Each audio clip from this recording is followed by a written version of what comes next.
Bonjour à tous et bienvenue en ce jour sur le web radio intercontinental sur Patrick Info News. Alors vous êtes bien connectés sur la meilleure plateforme en termes d'information structurée et d'économie à travers le monde.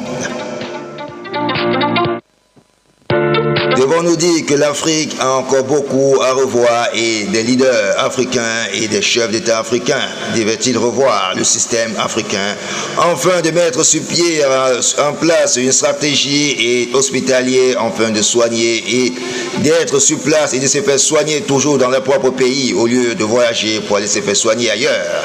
Mettez des hôpitaux au standard dans votre cher pays, chers leaders, et soyez toujours des leaders enthousiasmés et équilibrés afin de tenir votre communauté à d'égalité partout d'où le service sera rendu en termes d'hospitalisation.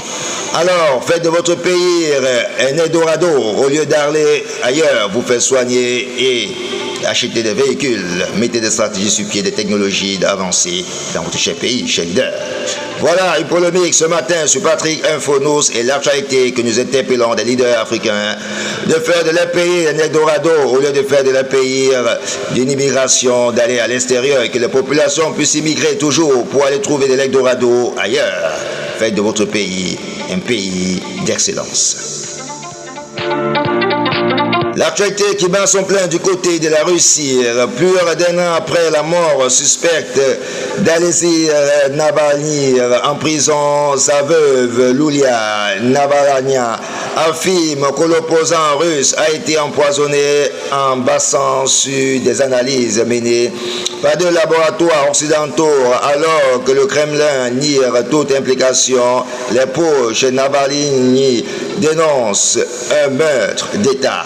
Un voile lourd continue de planer sur les circonstances de la mort d'Alexei Navalny, figure majeure de l'opposition russe, décédé le 16 février 2024 dans une prison de haute sécurité à Natik. Plus d'un an après, Yulia Navalnaya, sa veuve, brise à nouveau le silence. Allez lire dans le détail les raisons pour lesquelles l'accusation de la femme de l'opposant numéro 1 russe vraiment déclare-t-il l'empoisonnement de son mari du côté de la prison.